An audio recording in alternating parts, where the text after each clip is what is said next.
Kabir sir क्या बढ़िया सो लगाया आपने। अच्छा तो सुर की बहुत समझ है। हाँ भाई गर्दन क्या हिला रहा है, चल जा पानी लेके आ, गला सूख गया मेरा। जी सर।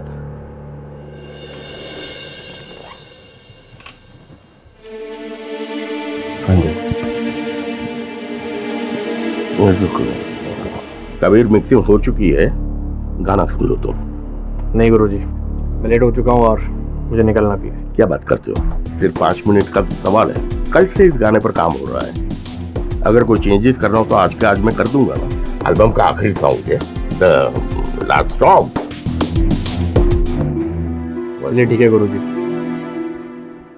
सुनाइए। आनंद हेडफोन देना तो। जी। नहीं वो नहीं नए मिक्सर पर जो नया हेडफोन आया है ना, वो मुझे दो, मेरा वाला। Okay bring it.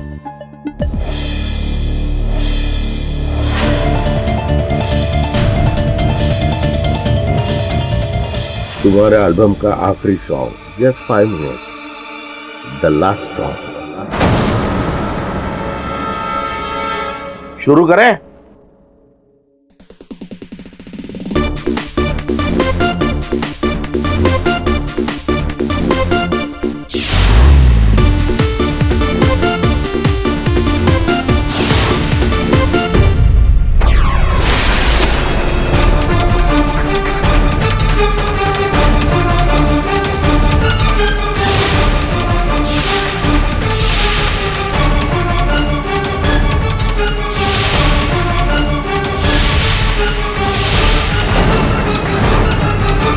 Kabir Kabir Kabir Kabir क्या हुआ तुम्हें?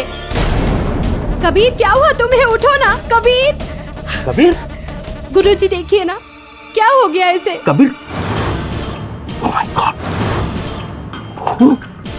आनंद डॉक्टर को फोन कर, जल्दी डॉक्टर को फोन कर। कबीर उठो। कबीर कबीर कबीर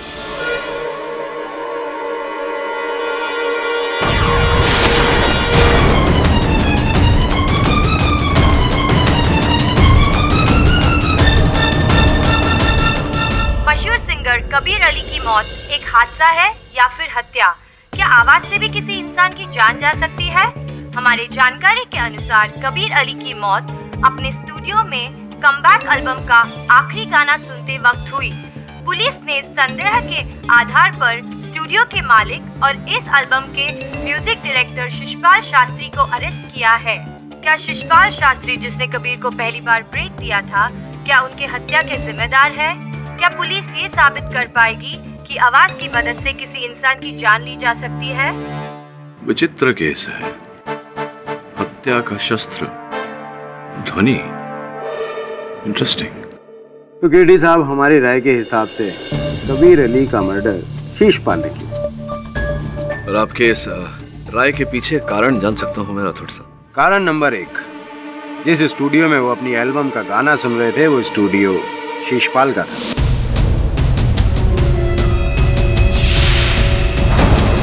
कारण नंबर 2, उस दिन कबीर अली को कहीं जाना था, लेकिन शिशपाल ने उसे जबरदस्ती गाना सुनने के लिए रोका।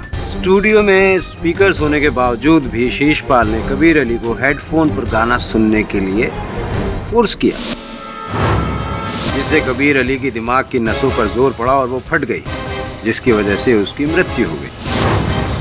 पोस्टमार्टम की रिपोर्ट भी इस थियरी को सपोर्ट करती है। ये सब झूठ है, मैंने किसी को नहीं मारा। अरे कबीर मेरा स्टूडेंट है, मैंने उसे संगीत सिखाया, मैं उसे क्यों मारूं? तुम सब लोग मुझे खामखा इस केस में फंसा रहे हो। तुम चाहे जो भी कर लो, सत्य की हमेशा जीत होती है। बात तो सही है राठौड़ साहब, सत्य की हमेशा जीत होती है, सत्यमेव जयते।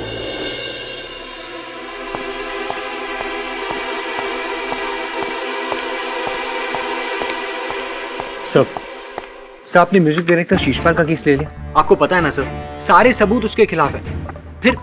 फिर क्यों सर? ना विचलित क्यों हो रहा है वरुण?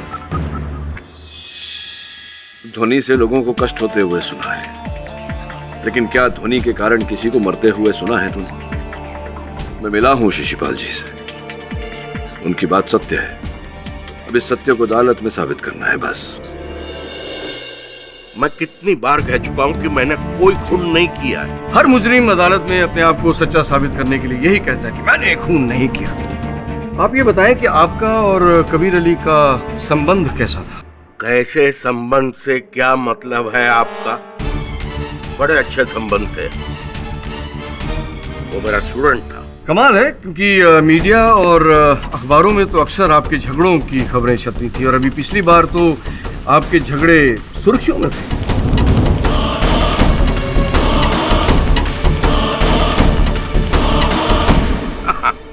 वो तो बहुत पहले की बात है, जब साहब कबीर उस समय नशे में था और जिस दिन ये घटना हुई उसके अगले दिन ही मेरे पास आया और माफी मांगी।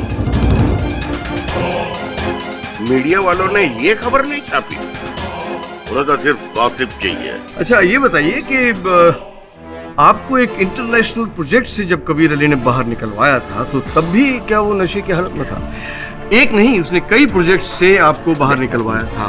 नहीं, इससे साफ जाहिर होता है कि उसे आपके साथ काम करना पसंद नहीं। फिर ऐसी क्या वजह रही कि अपनी कमबैक एल्बम के लिए उसने बाकी सब म्यूजिक डायरेक्टर्स को ताक पे रख के आपको चुना? क्योंकि आप कष्ट ना करें, मैं बताता हूँ। योर ऑनर, कबीर अली जब अपनी कमबैक एल्बम के लिए नए म्यूजिक डायरेक्टर्स ढूंढ रहे थे तो शीशपाल जी को इस बात का पता चल गया। उन्होंने कबीर अली के मैनेजर से कांटेक्ट किया और उसके हाथ पांव जोड़े, मिन्नतें की कि किसी भी तरीके से मेरी कबीर अली से मीटिंग फिक्स करा। दरअसल शीशपाल जी कबीर से बदला लेना चाहते थे। मैं समझ सकता हूँ, एक गुरु होने के नाते जिस लड़के को आपने शिक्षा दी, दीक्षा दी, उसे इस काबिल बनाया कि वो इतना बड़ा स्टार बन जाए, और स्टार बनने के बाद जब वो आपकी जड़ें काटने लगे तो फिर आप क्या करेंगे? वही करेंगे जो आपने किया। ये सब झूठ है। ये सच है। कबीर अली शीशपाल जी के काम से कभी भी खुश नहीं था और रिकॉर्डिंग के दौरान इन दोनों के अक्सर झगड़े हुआ करते। कबीर, तुम्हारे सुर यहाँ वहाँ हो रहे हैं। गुरुजी, सुरों के बारे में छोड़िए, पब्लिक के बारे में सोचिए। उन्हें मेरा ये स्टाइल पसंद है। जब तुमने पहली बार मेरे पास गाना गाया था तब ये स्टाइल नहीं था तुम्हारा। तुम पब्लिक को भूल जाओ, सुरों ने तुम्हें बनाया है। कैसे भूल जाऊं गुरुजी? ये गाना मैं घर पे बैठ के सुनने के लिए रिकॉर्ड नहीं कर रहा हूँ, पब्लिक के लिए रिकॉर्ड कर रहा हूँ। शीशपाल जी ने एक ही तीर से दो शिकार किए। एक तो कबीर अली को अपने रास्ते से साफ कर दिया और दूसरा अपने डूबते हुए करियर को बचा लिया। और जाहिर है योर ऑनर कि the great singer Kabir Ali की आखिरी एल्बम कौन नहीं खरीदना चाहेगा? योर ऑनर, कबीर अली की मौत दिमाग की नस फटने से हुई है, जिसे मेडिकल लैंग्वेज में ब्रेन हेमरेज कहते हैं। उस पर मैं रोशनी थोड़ी देर बाद में डालूंगा, लेकिन उससे पहले मैं मरहूम कबीर अली की बेवा पलक अली को कटघरे में पेश करने की इजाजत चाहूंगा। इजाजत? पलक जी, कृपया करके अदालत को बताएं कि उस दिन क्या हुआ था स्टूडियो? जी, कबीर ने हेडफोन लगाकर गाना सुनना शुरू ही किया था कि अचानक वो बहुत तड़पने लगा। कैसे? ऐसे जैसे किसी ने उसके कानों में तेजाब डाल दिया हो।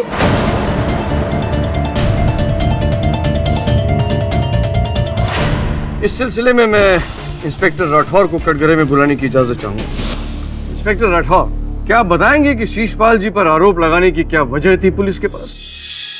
सर, जैसे आप जानते हैं कि कबीर अली की मौत ब्रेन हेमरेज से हुई है, इसलिए पुलिस के पास ये सवाल था कि आखिर कबीर अली को ब्रेन हेमरेज हुआ क्यों। तभी हमारी नज़र उस फोटोग्राफ पर गई जो एज एन एग्जिबिट हमने कोर्ट में भी जमा किया है। उसमें आप देख सकते हैं कि कबीर अली ने हेडफोन पहने हुए हैं जो पीछे रखे मिक्सर से कनेक्टेड है और जिसकी वॉल्यूम 200 डेसिबल पर सेट थी। 200 decibel, point to be noted milord. ध्वनि में बहुत शक्ति होती है। उड़ता हुआ प्लेन 120 डेसिबल की ध्वनि पैदा करता है योर ऑनर, और एक बड़ा पटाखा 150 डेसिबल की ध्वनि पैदा करता है, जिससे अक्सर इंसान परेशान हो जाता है। तो आप अंदाजा लगा सकते हैं योर ऑनर कि 200 डेसिबल की ध्वनि बिना किसी रोक टोक के सीधा कानों के अंदर जब जाएगी तो दिमाग की नसें नहीं फटेंगी तो क्या हो? प्रोसिक्यूटर साहब, एक प्रश्न उठ रहा है मेरे मन में, कृपया उत्तर दीजिए। कबीर साहब की मृत्यु के कुछ दिन पहले शिशपाल और कबीर साहब एक साथ काम कर रहे थे। अगर शिशपाल जी कबीर साहब की हत्या करना चाहते थे तो कोई आसान सा तरीका अपनाते, इतना जटिल रास्ता क्यों अपनाए? केडी साहब, औरों के लिए जटिल काम हो सकता है, लेकिन शीशपाल के लिए बच्चों का खेल है। आप शायद भूल रहे हैं कि शीशपाल जी म्यूजिक डायरेक्टर हैं। सुरों के साथ, ध्वनि के साथ खेलना, नए नए एक्सपेरिमेंट करना इनका रोज का काम। योर ऑनर, शीशपाल जी ने कबीर अली की हत्या करने के लिए ध्वनि का सहारा लिया था और इसके लिए मैं शीशपाल जी के असिस्टेंट आनंद को कटघरे में बुलाने की इजाजत चाहूँ। तो आनंद जी, आप शीशपाल जी के साथ कितने सालों से काम कर रहे हैं? जी 3 साल। 3 साल? 3 नहीं, 4 साल से। आप तय कर लें कि कितने साल हुए हैं। 4 साल 2 में। तो आपको तो पता होगा कि शीशपाल जी के स्टूडियो में जो इक्विपमेंट्स हैं वो पुराने हैं या अभी हाल ही में नए खरीदे गए हैं? आप ये फोटो देख के बताएं, ये जो मिक्सर खरीदा गया है ये पुराना है या अभी हाल ही में नया खरीदा गया है?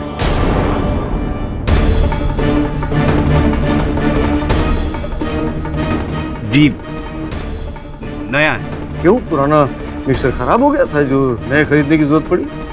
जी एक्चुअली वो पुराना वाला सिर्फ 100 डेसिबल साउंड का आउटपुट दे सकता था और गुरुजी को ज़्यादा साउंड की ज़रूरत थी, इसलिए नया खरीदा। ये कबीर अली की मौत से कितने दिन पहले खरीदा गया था? 1 हफ्ता पहले। Point to be noted my Lord, Kabir Ali की मौत से ठीक 1 हफ्ता पहले इन्होंने 200 डेसिबल की ध्वनि पैदा करने वाला ये मिक्सर खरीदा और ये जाहिर है कि उसी मिक्सर से कबीर अली की मौत हुई। अब इससे ज्यादा क्या साबित करने की जरूरत है कि कबीर अली के कातिल यही है? ये केवल संयोग है जज साहब। उस दिन मैंने और भी साउंड इक्विपमेंट्स खरीदे थे मेरे स्टूडियो को अपग्रेड करने के लिए, और ये सब मैंने पलक के कहने पर किया क्योंकि वो चाहती थी कि कबीर के इस एल्बम में लेटेस्ट टेक्नोलॉजी का इस्तेमाल हो। पलक ने आपसे कहा और आपने मान लिया। इतने भोले मत बनिए शीशपाल जी।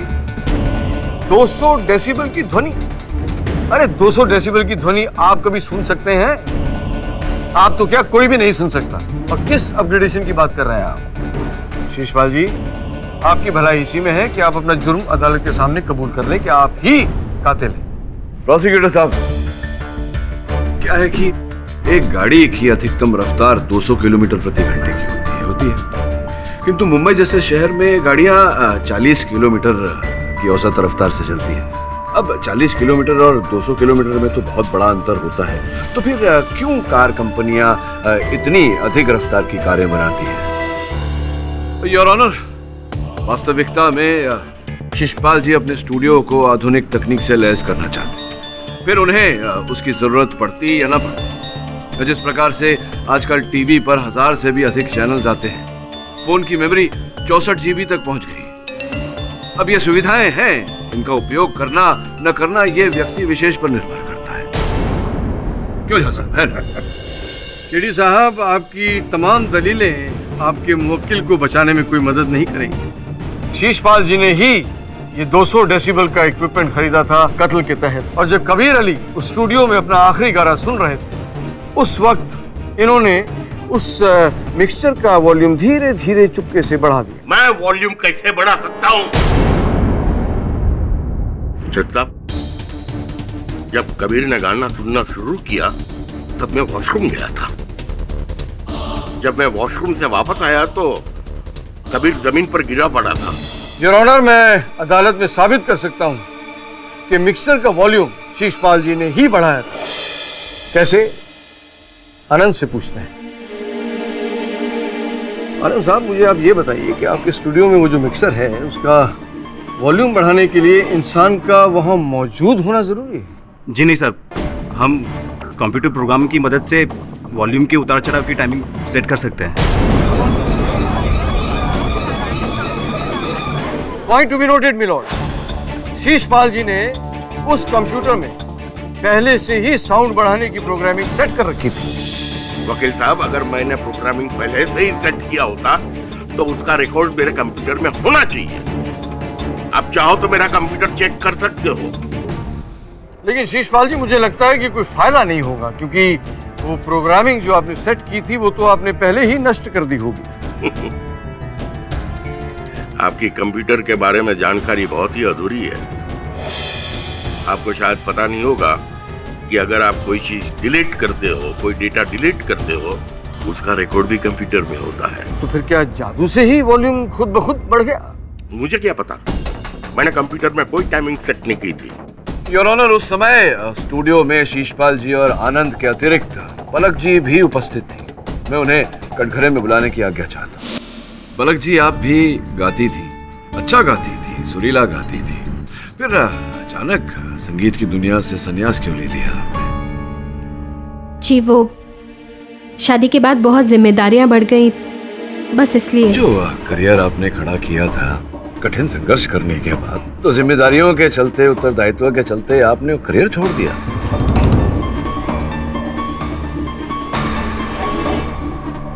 सर, दोनों में से किसी एक को तो करियर के साथ सैक्रिफाइस करना ही था ना। अच्छा, जो बात मैंने सुनी है, क्या वो सच है पलक जी की जबरदस्ती की थी आपके साथ कबीर साहब ने?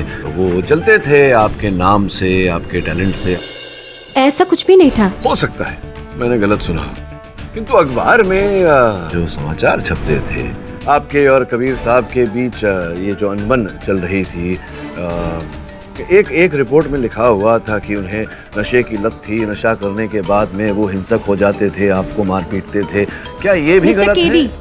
आप जानते हैं मीडिया को तिल का ताड़ बनाकर छापने की आदत है। तिल न हो तो ताड़ कैसे बनाए? खैर छोड़िए, ये देखिए इस तस्वीर में, देखिए आपके चेहरे पर चोट लगी हुई है और आप भरकस प्रयास कर रही है इस चोट को छिपाने का। ये क्या, कैसे लगी आपको ये चोट? देखिए, छोटा सा एक्सीडेंट हुआ था मेरा, ये तस्वीर उस वक्त ली गई थी। चलिए ठीक है पलक जी, मान लेते हैं कि कबीर साहब के साथ आपका वैवाहिक संबंध बिल्कुल ठीक ठाक था, राजी खुशी थे आप दोनों, और आपने अपनी इच्छा से ही संगीत से संन्यास लिया। जी हाँ।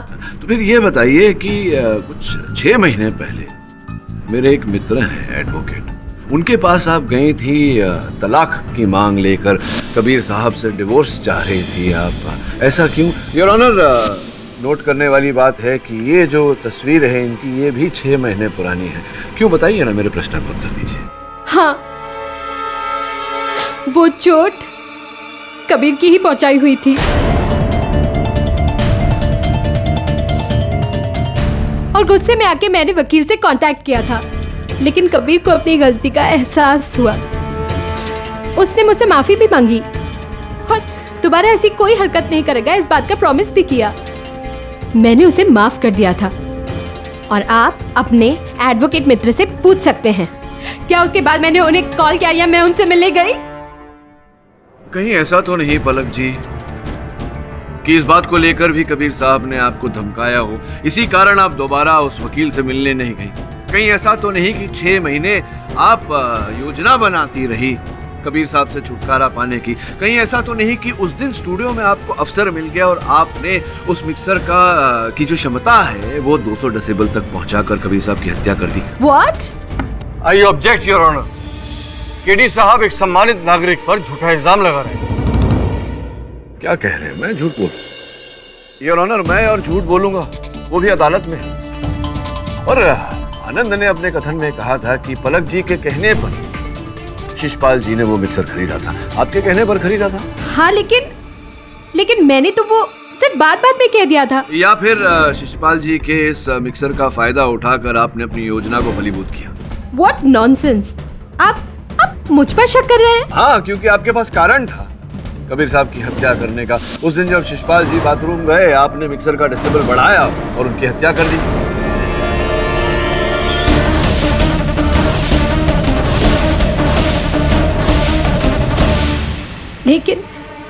लेकिन मैं म्यूजिक उपकरण के बारे में कुछ जानती ही नहीं। उसका वॉल्यूम कैसे घटाया जाता है, कैसे बढ़ाया जाता है, मुझे नहीं पता। अद्भुत बात है, आप इतने वर्षों से प्लेबैक सिंगिंग कर रही हैं। ये जानकारी अगर आपके पास नहीं तो किसके पास होगी? देखिए मिस्टर कीदी, मैंने कबीर को इस इंडस्ट्री में वापस लाने के लिए अपना सब कुछ दांव पर लगा दिया।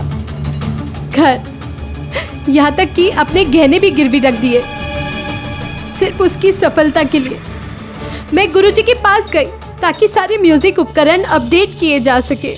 अगर मेरा इरादा कबीर का खून करने का होता तो मैं ये सब करती ही क्यों? बताइए आप, क्यों करती मैं ये सब? मैंने इतने सालों तक कबीर का टॉर्चर सहा, लेकिन अब जब कबीर सुधर रहा था, वो खुद कोशिश कर रहा था सुधरने की, तब मैं उसे क्यों मारती? क्यों मारती मैं उसे? बताइए आप।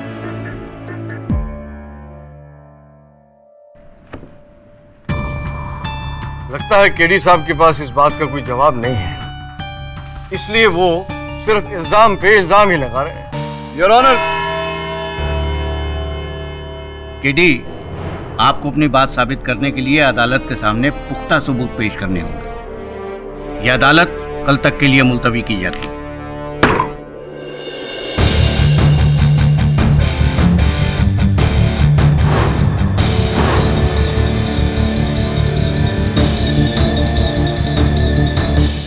सब बहुत ही इंटरेस्टिंग फैक्ट्स हैं, मुझे तो इसके बारे में पता ही नहीं था।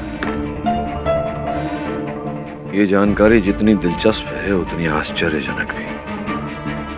समझ रहा हूं मैं कुछ कुछ। योर ऑनर, कल रात मैंने ध्वनि की बारीकियों को समझने के लिए कुछ प्रयोग किए जो सफल रहे। अब मैं अदालत में ये स्पष्ट करना चाहूंगा कि कबीर अली की हत्या कैसे की गई। वरुण,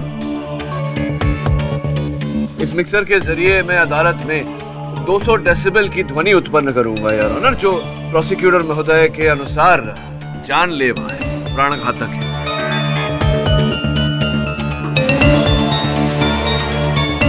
क्यों ना ये प्रयोग हम प्रोसिक्यूटर साहब पर ही करें, क्योंकि इन्हें विश्वास दिलाना महत्वपूर्ण है योर ऑनर। ये क्या बेहुदा मजाक है योर ऑनर?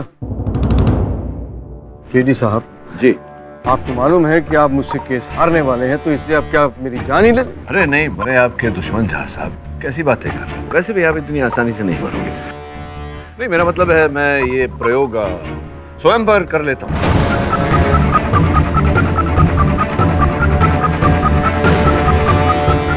ये जो मिक्सर है, ये यहाँ इसका कंट्रोल है, इसके द्वारा आप ध्वनि 200 डेसिबल तक बढ़ाते जाएं। चलिए अब अपने हाथों, कुर्सी ले आ वरुण, अपने हाथों से मुझे ये हेडफोन पहना दीजिए।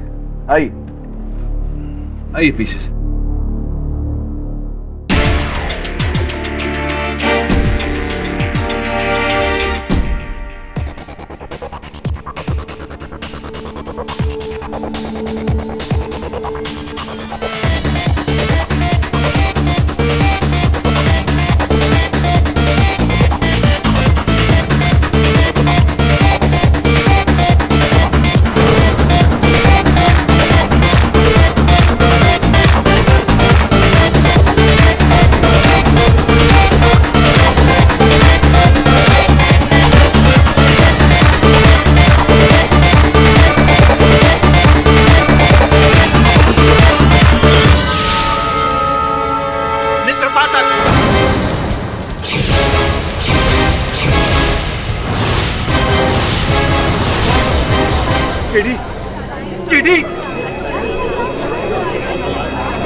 केडी, तुम इस तरह हमें छोड़ के नहीं जा सकते।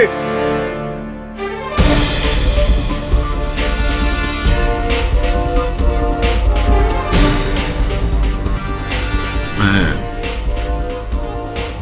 गया नहीं हो जा सकता हूँ। अदालत में अपने भावनाओं को नियंत्रण में रखिए। ये क्या बेहुदा मजाक है जज साहब?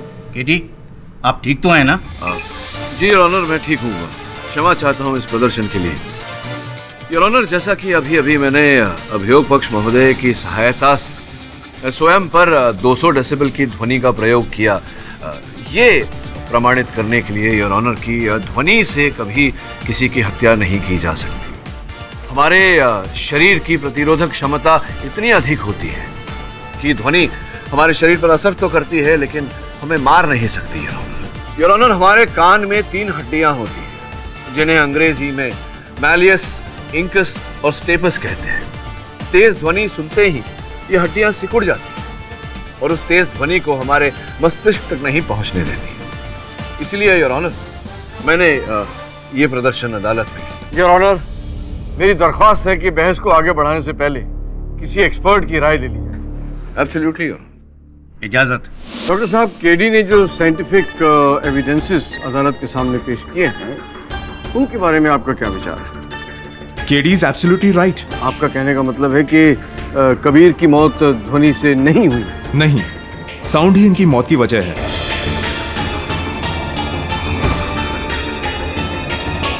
तेज साउंड की वजह से उनको ब्रेन हैमरेज हुआ था। डॉक्टर, मैं कुछ समझा नहीं। एक तरफ आप कह रहे हैं कि तेज ध्वनि की वजह से मौत नहीं हो सकती, दूसरी तरफ आप ही कह रहे हैं कि तेज ध्वनि की वजह से कबीर अली की मौत हुई। आखिर सच क्या है? सच ये है कि कबीर के शरीर की प्रतिरोधक क्षमता ने काम नहीं किया। किंतु डॉक्टर साहब, उस ध्वनि ने कबीर साहब के शरीर की प्रतिरोधक क्षमता को कैसे पार कर ली? क्या वो अस्वस्थ थे? कबीर का शरीर स्वस्थ था, यह कैसे हुआ मैं नहीं जानता, पर हां, कबीर के कान में मौजूद हड्डियां तेज ध्वनि के जोखिम स्तर के बावजूद सिकुड़े नहीं थे। तो देख लिया केडी साहब, कबीर की मौत ध्वनि से ही हुई है। आपका एक्सपेरिमेंट फेल हो गया। योर ऑनर, फोरेंसिक्स डॉक्टर के इस रहस्य उद्घाटन ने मुझे भी स्तब्ध कर दिया है। मैं इस मामले की जांच करने के लिए अदालत से समय की मांग करता हूं। ठीक है केडी, मैं तुम्हें 1 दिन की मोहलत देता हूं। यह अदालत तब तक के लिए मुलतवी की जाती है।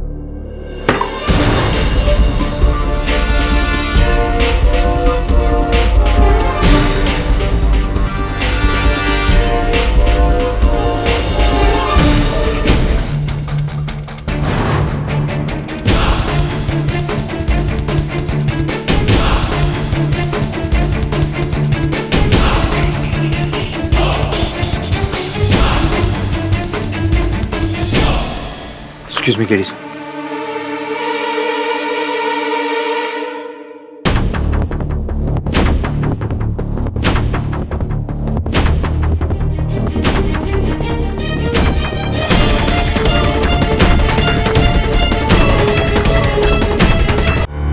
योर ऑनर, कबीर अली साहब बिल्कुल स्वस्थ थे। उसके बाद भी उनके शरीर की प्रतिरोधक क्षमता ने काम क्यों नहीं किया? इस प्रश्न का उत्तर पाने के लिए मैं शिशपाल जी के सहायक आनंद को कटघरे में बुलाने की अनुमति चाहता हूं। आनंद, आप गायकों का और संगीतकारों का स्टूडियो से आने जाने का प्रबंध किया करते हैं, तो क्या कभी आपने कबीर साहब के कहीं जाने का प्रबंध किया था? हाँ, एक बार मैं उन्हें रिकॉर्डिंग के दौरान डॉक्टर के पास ले गया था, पलक जी के कहने पर। तो पलक जी, कबीर साहब का स्वास्थ्य उस दिन बिगड़ गया। कौन से वैद्य के पास भेजा था आपने उन्हें? जी, कबीर ENT स्पेशलिस्ट के पास गए थे। Ear, nose and throat. तो क्या उन्हें संभवतः ईयर में, कानों में कोई दिक्कत आ रही थी? तो ये जिस डॉक्टर के पास आपने भेजा था उन्हें, वो व्यक्ति कौन है, जरा अदालत को बताएंगे? जब मेरा खुद का भाई ENT स्पेशलिस्ट है तो मैं कबीर को किसी और के पास क्यों भेजूंगी? हाँ, ये बात तो है, जब घर ही में काम हो जाए तो किसी को बाहर क्यों भेजना। सुना है कि आपके भाई साहब जो थे, उनकी बनती नहीं थी कबीर साहब के साथ, और वो ये जो विवाह आपका हुआ कबीर साहब के साथ, उसके भी विरुद्ध थे, और इस विषय पर कबीर साहब के साथ वाद विवाद भी हुआ था। सच है ये बात? विवाह किया था आपकी बहन ने कबीर साहब के साथ। क्या आपने इस विवाह को अपना समर्थन दिया था? खुश थे आप इस बात से? नहीं, मेरी बहन ही मेरा परिवार है, और कबीर दूर दूर तक उसके लायक नहीं था। मैंने पलक को बहुत समझाया, लेकिन उसने मेरी एक ना सुनी और कबीर से शादी कर ली। लेकिन शादी के बाद ही कबीर ने अपना असली रंग दिखाना शुरू कर दिया। मैं तुम्हें कितनी बार समझाया कि कबीर को डाइवोर्स दे दो, वो तुम्हारे लायक नहीं है, और ना ही कभी वो सुधर। तुम मेरे घर पे क्या कर रहे हो? मैं यहाँ अपनी बहन से मिलने आया हूँ। ये तुम्हारी बहन नहीं, मेरी पत्नी है। Get out! कबीर, ये क्या बदतमीजी है? तमीज से बात करो भैया से। कल की मार हजम हो गई शायद, और पिटना है? औरत पे हाथ उठाता है भैया।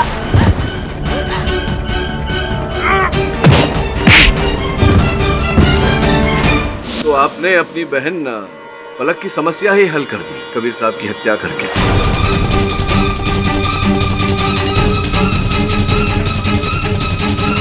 ऑब्जेक्शन योर ऑनर, केडी साहब एक सम्मानित डॉक्टर का अपमान कर रहे हैं। योर ऑनर, प्रोसिक्यूटर महोदय के लिए तो मेरे मुवक्किल शिशपाल जी के अतिरिक्त यहाँ उपस्थित हर व्यक्ति सम्मानित है। आप कृपया इन्हें आदेश दें कि मुझे बीच में न टोकें। Permission granted. Your honour, Kabir साहब की जेब से कान में डालने वाली दवा ईयर नेक्टर की ये शीशी मिली। इसे हमने लेबोरेटरी में जांच के लिए भेजा। जो रिपोर्ट वहां से हमने पाई उसके अनुसार इसमें कानों में डालने वाली दवा नहीं थी योर ऑनर, बेंजोपेन था, जिससे कान की छोटी हड्डियां नकारा हो जाती है। एक मिनट, इसे कृपया विस्तार से समझाने का कष्ट करेंगे। डॉक्टर साहब, बेंजोपेन नामक ये रसायन मनुष्य के कानों पर क्या असर करता है, ये कृपया अदालत को बताएं। ये रसायन कानों को सुन कर सकता है, पर इससे सुनने की शक्ति पर कोई असर नहीं पड़ता। और हाँ, इस रसायन की वजह से कान के कुछ हिस्से नकारा हो सकते हैं। कुछ हिस्से नकारा हो जाते हैं से अर्थ है आपका जैसे कि कान की रक्षा करने वाली वो छोटी छोटी हड्डियां। इस केमिकल की वजह से तेज साउंड आने पर भी ये बोन्स दिमाग की रक्षा नहीं कर सकती, और रक्षा के अभाव में तेज ध्वनि मनुष्य के मस्तिष्क को आघात पहुंचा सकती है। ऑर्डर। डॉक्टर साहब, अगर ये बात सही है तो फिर पोस्टमार्टम रिपोर्ट में आप ये क्यों नहीं पकड़ पाए?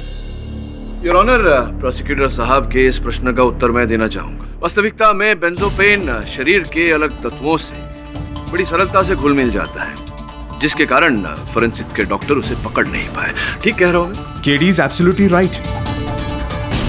योर ऑनर, कबीर साहब की मृत्यु का कारण कान की दवा की ये बोतल है। कबीर साहब को मारने का, उनकी हत्या करने का ये षड्यंत्र दो लोगों ने रचा था। पलक, जो कबीर साहब से तंग आ चुकी थी, छुटकारा पाना चाहती थी, और पलक की सहायता की उनके भाई साहब डॉक्टर समीर अस्थाना ने कान की दवा की इस बोतल में बेंजोपेन मिलाकर, जिसके कारण कबीर साहब की कान की हड्डियां नकारा हो गई, उनकी रक्षात्मक क्षमता खत्म। इस षड्यंत्र के दूसरे चरण को अंजाम दिया पलक ने रिकॉर्डिंग के आखिरी दिन पर मिक्सर का वॉल्यूम 200 डेसिबल तक बढ़ाकर।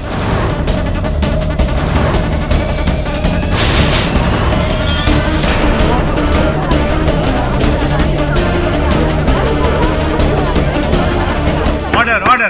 केडी साहब, मैं एक डॉक्टर हूँ, केमिस्ट नहीं। मेरा काम है दवा लिख के देना, और जिस दवा को आप अदालत में सबूत बनाकर पेश कर रहे हैं, वो दवा मैंने कबीर को प्रिस्क्राइब की थी, दी नहीं थी। कबीर ने वो दवाई बाहर किसी केमिस्ट से ली थी। उसमें बेंजापेन कहाँ से आ गया मैं नहीं जानता। क्या सबूत है आपके पास इस बात का कि आपने दी नहीं थी? ये आप आनंद से पूछ सकते हैं, वो वहीं पे था, या फिर मेरी सेक्रेटरी अलीशा से पूछ लीजिए। कबीर ने उससे ये भी पूछा था कि बाहर केमिस्ट खुला है कि नहीं। ऑब्जेक्शन योर ऑनर, केडी साहब शीशपाल जी को बचाने के लिए उल जलूल दलीलें पेश कर रहे हैं। इससे पहले इन्होंने जो भी सबूत दिए हैं वो अंत में गलत साबित हुए हैं। आखिर ये हो क्या रहा है अदालत में योर ऑनर?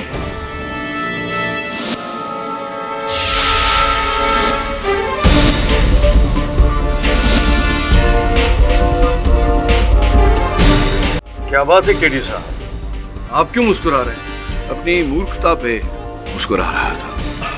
आपने मान लिया कि आप गलत थे? हाँ, बहुत बड़ी भूल की है मैंने। अब देखिए ना, हर प्रश्न का उत्तर मेरे सामने था, मैं ही इन्हें अनदेखा कर रहा था। बताता हूँ। शिशपाल जी, कितने वर्षों से आनंद जो आपके सहायक हैं, आपके साथ कितने वर्षों से काम कर रहे हैं? 4 साल 2 महीने। तकरीबन उतना ही समय से काम कर रहे हैं। 4 साल 2 महीने। तब से जब से पलक जी आपके साथ गाना गाती थी। तो ये बताइए शिशपाल जी कि इतने वर्षों से आनंद आपके साथ है, कभी आपने उसे मौसीकी गायक की क्यों नहीं सिखाई, गायिका उसे? योर ऑनर, केडी साहब मुद्दे से भटक रहे हैं। मृत्युंजय झा साहब, इस केस का रहस्य आनंद के काम से ही जुड़ा हुआ है, आप कृपया बीच में न टोकें। बताइए शिशपाल जी, क्यों नहीं सिखाई आपने गायकी आनंद? उसे कभी दिलचस्पी ही नहीं दिखाई, और वो जिस तरह से बोलता है वो तो गाएगा कैसे? अच्छा, तो जब उसने दिलचस्पी ही नहीं दिखाई, रुचि ही नहीं दिखाई, तो फिर रियलिटी शोज में भाग कैसे लिया उसने? हाँ? आपको इस बात का ज्ञान नहीं है ना नहीं। कि उसने रियलिटी शोज में भाग लिया? नहीं। आनंद, किस किस रियलिटी शो में भाग लिया आपने बताएंगे? देखिए, झूठ मत बोलिएगा, मेरे पास उस हर रियलिटी शो की रिकॉर्डिंग है। जी, म्यूजिकल आइडल, म्यूजिकल आइडल, गाना और बजाना, गाना और बजाना, म्यूजिकल आइडल 2, म्यूजिकल आइडल 2। मेरा संदेह ऐसे ही निकला आनंद, मतलब वो हर शो जिसमें पलक जी जज थी।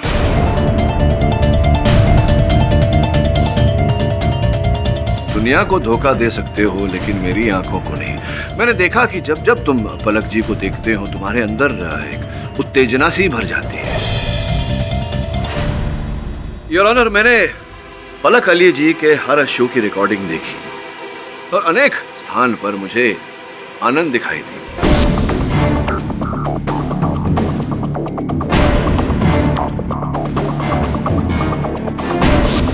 मैंने इस बात को महत्व नहीं दिया ये सोचकर कि शिशपाल जी ने इन्हें किसी कार्य के लिए भेजा होगा, किंतु जब सारे रास्ते बंद हो गए तो मेरी नजर आनंद पर गई।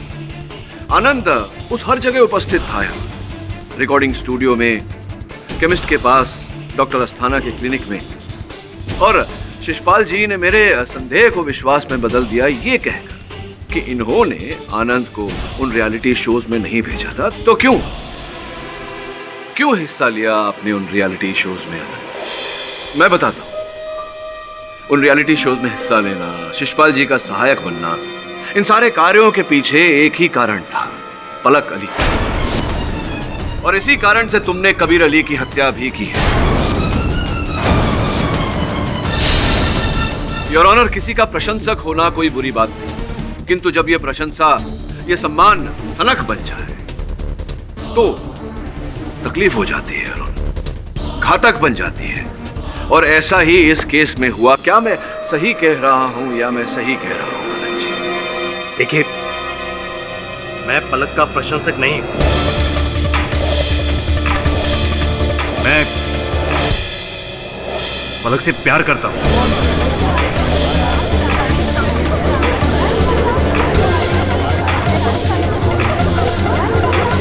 Order, order.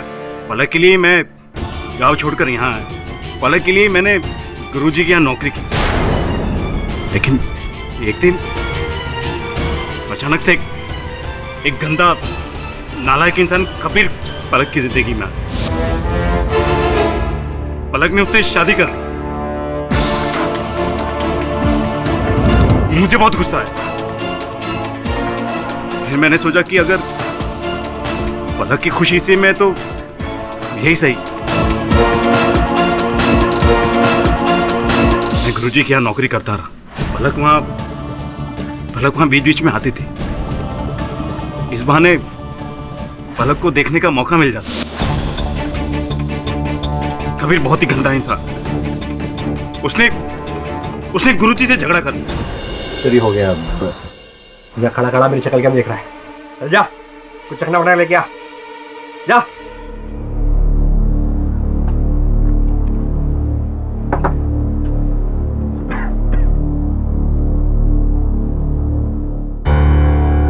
कबीर, तुम शराब पी रहे हो स्टूडियो में, काम की जगह पर? अरे ये मेरा मंदिर है, मंदिर। यहाँ पर मैं पूजा करता हूँ। अरे होगा ये आपका मंदिर, लेकिन मैं जो चाहे वो कर सकता हूँ। मैं स्टार हूँ, स्टार। बाहर निकलो यहाँ से। हाँ, नहीं करना मुझे आपके साथ काम। पलक ने स्टूडियो में आना बंद कर दिया। मैं पागल हो रहा था। मैं समझ नहीं पा रहा था कि पलक को कैसे मिलूं, कहां से देखूं। फिर मैंने हर उस रियलिटी शो में पार्ट लिया जिसमें पलक जज हुआ करती। इस बहाने मुझे पलक को देखने का मौका मिलता था। लेकिन कबीर ने उसका म्यूजिकल करियर भी चौपट कर दिया। एक दिन पलक स्टूडियो में आई। पलक को गुरुजी के सामने कबीर के करियर के लिए भीख मांगते देखना मुझसे देखा नहीं। आप भी जानते हैं गुरुजी, उसके इस डूबते हुए करियर को सिर्फ आप ही बचा सकते हैं। आपके अलावा और कोई नहीं बचा सकता। प्लीज गुरुजी, मैं आपके हाथ जोड़ती हूँ। मैं बर्दाश्त नहीं कर पा। पलक को ये गिड़गिड़ाते देखना मुझे सहन नहीं हुआ। इसीलिए मैंने कबीर को मारने का फैसला किया।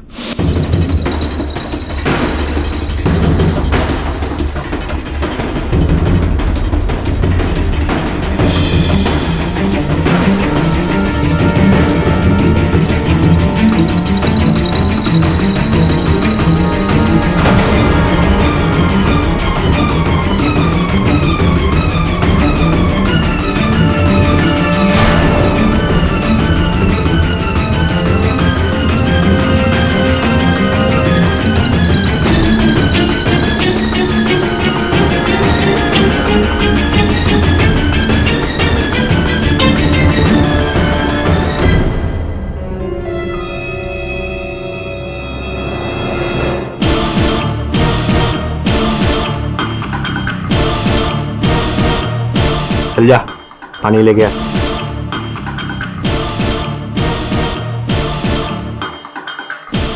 कबीर मिक्सिंग हो चुकी है, गाना सुन लो तुम।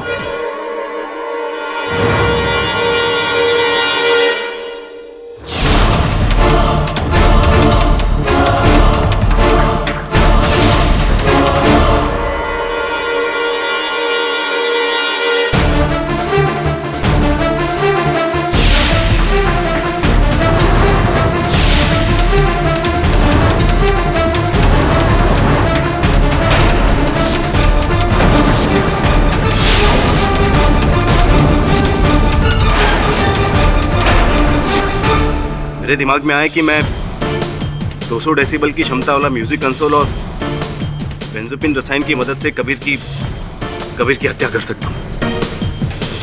ऐसा मैंने एक इंग्लिश पिक्चर में देखा। डिफेंस प्रेस चलो। आनंद ने अपना गुनाह खुद कबूल किया है। कबीर अली की हत्या करके इन्होंने एक नहीं बल्कि 2 जिंदगियों को खराब किया है। लिहाजा ये अदालत आनंद माथुर को मृत्यु दंड की सजा सुनाती है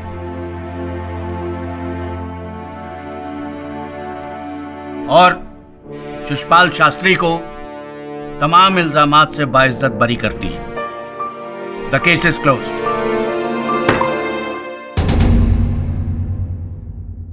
झा साहब, सुना था कि आपको कहीं जाना था, जिसलिए आपका ज्यादा समय नहीं लिया। अजय, गाना वाना गाते हैं या नहीं?